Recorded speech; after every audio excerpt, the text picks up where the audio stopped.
Bom dia, pessoal, tudo bem com vocês? Bom, hoje a gente vai fazer a correção dos exercícios da página 64, mas antes a gente vai dar uma comentada no conteúdo, tá? Então, a gente está falando aí de entalpia padrão e as equações químicas, né? Então, a entalpia padrão, a gente já tinha definido a entalpia, né, como aquele calor envolvido ali no desenvolvimento de uma reação química, mas a entalpia é calculada na forma de variação, certo? Então, a gente tem lá a variação dos reagentes pelos produtos. No caso da entalpia padrão, ela é realmente o padrão adotado para a gente fazer as comparações a partir de determinados tipos de substâncias, porque a gente sabe que as entalpias elas foram calculadas e tabeladas, certo? E para a gente calcular essas entalpias, não é uma informação que, coloca a reação para acontecer, aumenta lá no termômetro uma temperatura e aquela temperatura a gente transforma em energia. Não, tá? Isso, né, são propriedades obtidas a partir de uma comparação, certo? Então, por exemplo, se a gente vai daqui em Paraíso das Águas, eu sei que daqui lá a gente tem um total de 50 quilômetros de distância. Por que eu sei disso? Porque eu posso considerar aqui, né, que é o início, o 0, e lá, que é o fim, o 50. Então, quando a gente fazer a variação, né, de distância do final menos o inicial, a gente vai ter aí uma variação de 50 km, certo? Então, esse padrão é sempre o ponto de comparação, tá? Então, a entalpia padrão é esse ponto de comparação adotado para a gente obter as outras entalpias. E o ponto de comparação é exatamente a substância simples, que são as substâncias obtidas, aliás, são substâncias que contêm átomos do mesmo elemento, tá? Então, por exemplo, O2, N2, H2, todas as substâncias formadas por átomos do mesmo elemento. E aí, esse padrão é o quê? Determinar que a entalpia padrão dessas substâncias é igual a zero, tá? Entretanto, existe um termo que a gente chama de alótropos, tá? O que significa alótropos? Formas alotrópicas. Alótropos são substâncias, né, que elas são formadas do mesmo elemento, só que elas têm combinações diferentes, certo? Desses elementos. Então, nós temos lá, por exemplo, o carbono. O carbono se apresenta na forma de carvão, na forma de grafite, na forma de diamante, certo? Só variando ali ligações, posições entre os átomos, né, de carbono. Mas existem substâncias entre essas que são mais abundantes e substâncias que são menos abundantes. Então, as substâncias com a entalpia considerada igual a zero, né, lá no valor de entalpia, vão ser as substâncias simples mais abundantes, as formas alotrópicas mais abundantes. As menos abundantes vão ter a entalpia diferente de zero. Então, um exemplo aqui, é o carbono. Os dois, né, são entalpia em relação ao elemento carbono. Mais o carbono está na forma de grafite, e a outra, o carbono está na forma de diamante. O carbono na forma de grafite é muito mais abundante. Vamos colocar aqui, mais abundante. Se ele é mais abundante, então ele é o nosso padrão de comparação. Por isso, a entalpia padrão dele vai ser igual a zero. Agora, o diamante é menos abundante. Então, ele não será o nosso padrão de comparação. A gente vai comparar a entalpia dele com a do grafite. Por isso, a entalpia padrão dele vai ser diferente de zero, certo? Continuando, nós vimos também em relação à entalpia de formação, tá? Então, o cálculo ali dessas entalpias, eles podem ser feitos, né, de várias formas. Então, utilizando a entalpia de formação, utilizando a entalpia de combustão, e a gente vai analisar essas formas de obtenção das variações de entalpia, tá? Então, a entalpia de formação, ela é obtida, né, na verdade, ela é o calor envolvido na formação de um mol de substância, que são obtidas a partir de substâncias simples, ou seja, aquelas substâncias que têm entalpia igual a zero, tá? Então, a gente tem aqui a variação da entalpia de formação do CO2. Então, a variação de entalpia de formação do CO2 é igual a 393 kJ por mol. O que significa isso? Significa que a energia, né, o calor que ele libera lá é negativo? Não. Significa que a energia, né, do CO2, que é o produto, ela é menor do que a energia dos reagentes que o formaram. Ou seja, nós vamos analisar a entalpia das substâncias simples que deram origem a esse CO2. No caso, é só a gente analisar a conformação do produto. Então, o produto é formado pelo elemento carbono e oxigênio. Ou seja, então nós temos aqui o carbono na forma de grafite, que é a substância simples, e o oxigênio, que é o gás oxigênio O2, que é a outra substância simples, que unindo os dois, nós formamos o CO2, tá? Então, substâncias simples que geram o CO2, certo? Então, como que a gente faz o cálculo de variação de entalpia né, com essas condições. Então, nós temos aqui que a variação de entalpia vai ser igual à entalpia do CO2 menos a entalpia de ambos os reagentes. Como nós já sabemos que ambos os reagentes são substâncias simples, as suas entalpias são igual a zero, certo? Então, a variação de entalpia, ó, depende apenas da entalpia do CO2, certo? Então, utilizando a entalpia de formação, a gente pode obter tanto a variação de entalpia de formação de uma reação, quanto obter aí entalpias de substâncias que não são tabeladas, né? Tudo isso baseado aí nas entalpias dos reagentes ou dos produtos, ok? Bom, pessoal, seguindo aí, nós vamos falar sobre entalpia de combustão, tá? Que nada mais é do que a energia liberada na combustão completa de 1 mol de composto. Então, o fato de a gente estar falando de energia liberada significa que todas essas entalpias de combustão elas são exotérmicas, ou seja, elas têm sinal negativo, tudo bem? Porque essa energia é liberada. Então, nós temos aqui que uma reação de combustão ela ocorre devido a vários fatores, mas principalmente aqui a junção do combustível, oxigênio e a geração de óxidos, tá? E isso é proporcionado devido aos 3 Cs: calor, combustível e comburente. O calor é o start da reação, o combustível é quem vai ser queimado e o comburente é aquele que é associado ao combustível para que a reação aconteça. Então, se a gente tirar um dos itens desses 3 Cs, a reação de combustão para. Então, vamos supor que vocês estão cozinhando alguma coisa e pega fogo em algo dentro de uma panela. E aí vocês querem acabar com aquele fogo, né? A ideia mais simples é tapar a panela com a tampa. Por quê? Ao colocar a tampa, você vai impedir que o oxigênio entre no sistema, né? E a reação de combustão vai cessar, tudo bem? Então, nós temos aqui, exemplos de reações de combustão de substâncias simples e de compostos orgânicos, que, consequentemente, são substâncias compostas, tá? Então, como a gente tem, esse padrão aqui, combustível, oxigênio e óxidos, né? Então, todas essas reações de combustão vão gerar óxidos, tá? Na substância simples, a gente gera um tipo de óxido. Então, a água também é um óxido, certo? Se há a presença aqui do oxigênio, há a geração de óxido, certo? Então, na substância simples, nós temos aqui a queima do H2 mais o O2 formando água, né? Geração do óxido. É por isso que a reação, de obtenção, aí, vamos supor, de água pura a partir do hidrogênio e do oxigênio do ar, né? São possibilidades pouco remotas, né? São possibilidades pouco prováveis da gente fazer para poder obter água potável. Por quê? Porque são reações, que demandam aí uma queima, um processo físico-químico muito complexo para a obtenção aí, de pouca quantidade de água, tá? Então, energeticamente falando, não compensa, tudo bem? E aí, nós temos também a reação de combustão de compostos orgânicos, que a gente já sabe que também precisa aí de combustível e O2, só que nos compostos orgânicos, como nós temos substâncias complexas baseadas no carbono, então nós temos a geração, sempre de CO2 e água quando essas queimas são completas, tá? Quando as combustões são completas. Então, nós temos aqui o exemplo, do etano. Quando queimado em oxigênio, nós temos a geração aí de CO2 e água, tá? E essa variação de entalpia de combustão vale menos 1,41 vezes 10 à terceira kJ por mol. Isso é uma quantidade de energia muito grande liberada, tá? Então, lembrando que é sempre a queima de 1 mol de composto, tudo bem? Se tiver aqui 2, 3, o balanceamento da equação tem que ser alterado para que a gente obtenha em relação a 1 mol de composto, ok?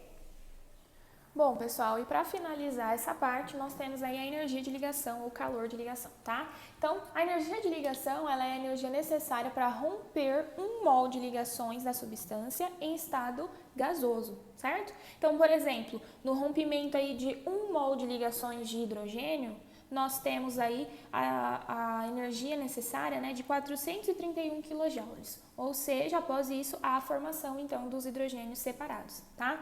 Então, o que a gente conclui disso? Toda vez que a gente precisa romper uma ligação, a gente precisa de energia para aquilo acontecer. Então, a quebra, ou rompimento de ligações, são processos que absorvem energia, são processos endotérmicos, certo? E a formação de novas ligações vai estabilizar o sistema, certo? Então, são processos espontâneos, exotérmicos, ou seja, liberam energia, tá? Então, em sinal, a quebra de ligações vai né, depender de uma entalpia positiva e a formação de uma entalpia negativa, certo? E o cálculo da entalpia, professora, a partir dessa energia de ligação, né, dos calores de ligação.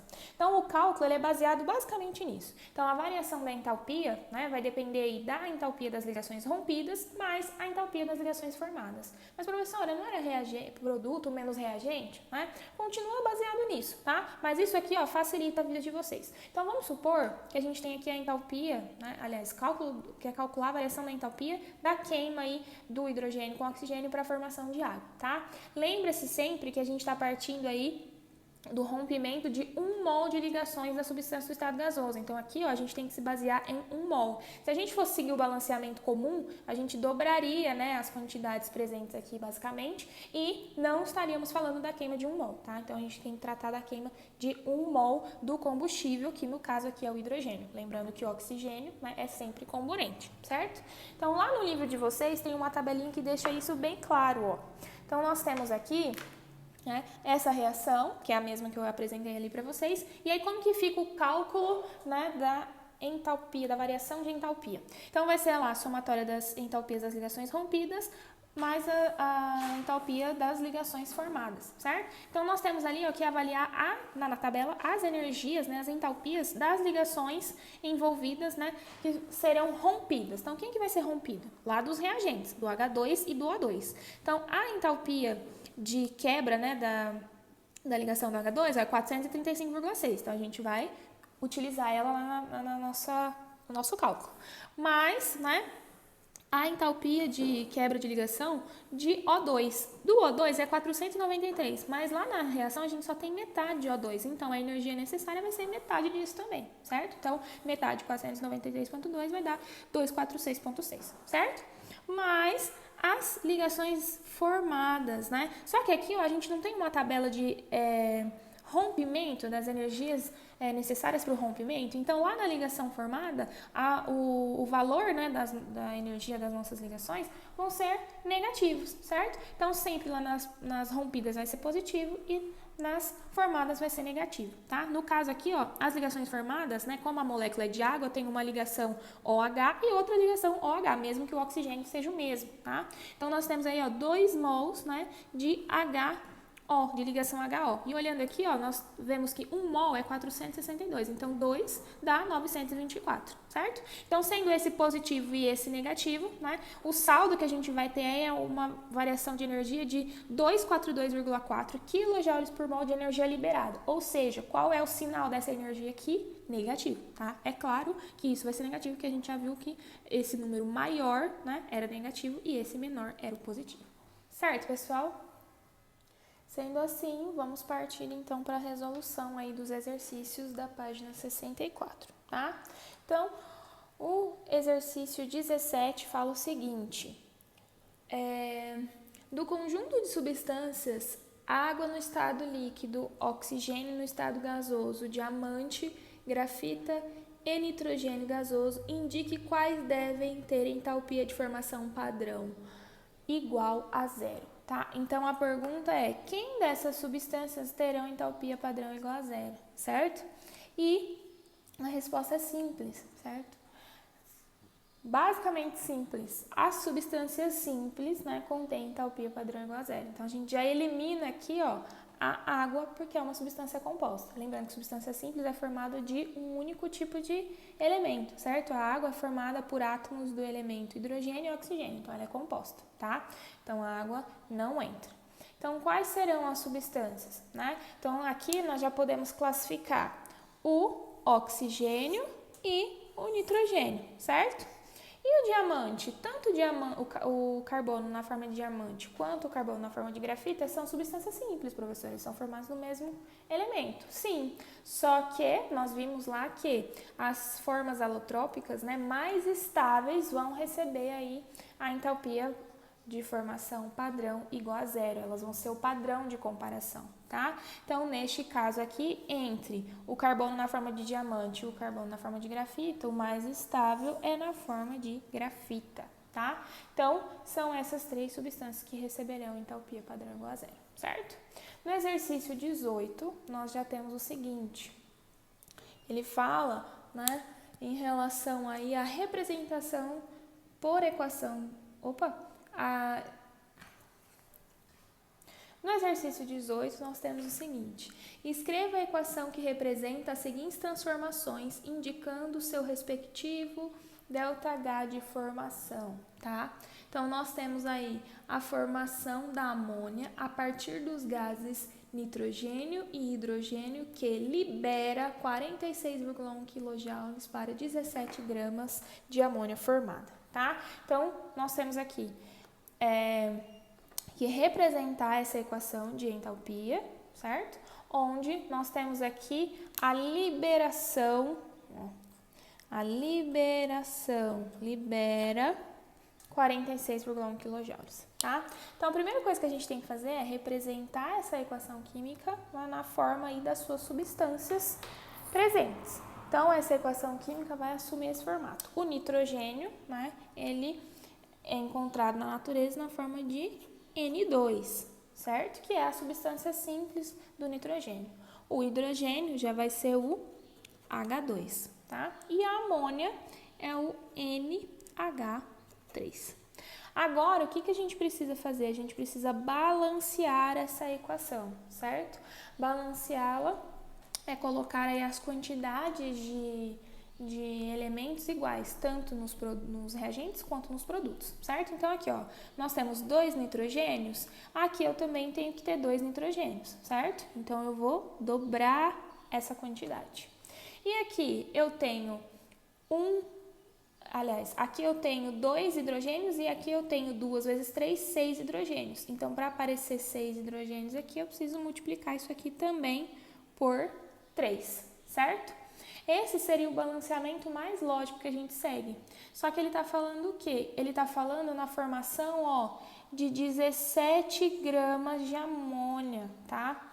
Então, 17 gramas. Quanto que a gente sabe em mols? Quanto que representa isso? Primeiro, a gente faz lá o cálculo, né, da massa molar da amônia, né? Quanto que um mol ou uma molécula, né, de amônia tem em massa.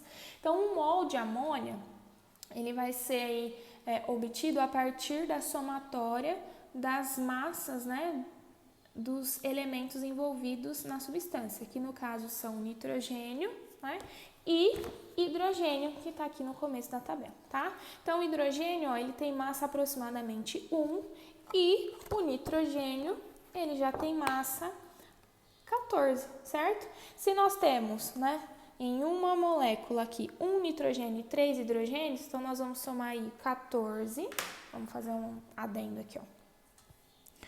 Então, no NH3, nós vamos somar o 14 mais 3 vezes a massa do hidrogênio, que é 1. A gente vai fazer essa aproximação. Quanto que vai dar isso aqui? Isso dá 17. Ou seja, 1 mol de NH3 tem 17 gramas, certo? Então, aqui, ó, nós temos 2 mols, significa que a gente precisa reduzir essa quantidade de NH3, tá? Então, como que a gente faz isso? A gente divide toda a equação por 2, para a gente transformar esse 2 aqui em 1, certo? Dividindo ele por ele mesmo, a gente transforma em 1. Só que dividindo por 2, a gente vai alterar toda a equação, certo? Então, ó, o NH3 dividido por 2, a gente vai ter 1 NH3, certo? O 3H2 dividido por 2, a gente vai ter 3 sobre 2 de H2. E o N2 dividido por 2, aqui está oculto, é 1, significa então que a gente vai ter 1 sobre 2 de N2. Pronto, a equação corretamente balanceada. Agora sim a gente representa o ΔH. Então, o ΔH de formação dessa reação representa lá 46,1 kJ por mol. Só que essa energia é liberada. Então, a gente tem que representar aqui um sinal de energia liberada que é negativo. A mesma coisa a gente faz para o item B, tá? Só que no item B a gente tem aí a junção do nitrogênio com o oxigênio para a formação do monóxido de nitrogênio. Então, a gente vai representar essa reação. Então, o nitrogênio a gente já sabe como é que é. É o gás nitrogênio, N2. O oxigênio a gente também conhece, que é o O2. E o monóxido de nitrogênio, ó, mono vem de 1 e óxido de oxigênio. Então, tem um oxigênio e 1 nitrogênio. Esse é o monóxido, tá? Segunda etapa é balancear essa reação. Então, para balancear essa reação, a gente precisa fazer o quê? Colocar mais uma vez as mesmas quantidades, né, de elementos de ambos os lados. Então, começando pelo nitrogênio. Se eu tenho 2 aqui, tem que aparecer 2 aqui. Então, a gente coloca 2, né, na proporção. Oxigênio. Eu tenho 2 aqui e tenho 2 aqui. Pronto, equação balanceada, certo? Com a equação balanceada, agora a gente vai complementar as informações, porque ele fala assim, ó, a formação de 1 mol de monóxido.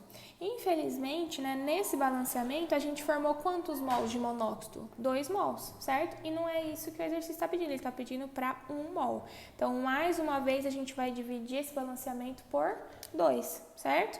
Então, essa equação vai se tornar o quê? 2 dividido por 2 vai ficar 1 NO.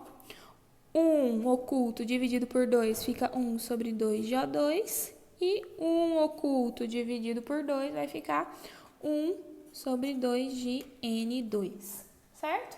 Pronto. Com o balanceamento consertado, agora a gente já pode representar o ΔH. Então, o ΔH de formação para essa reação corresponde a uma energia de 90 kJ por mol. Mas essa energia é o quê? Liberada ou absorvida?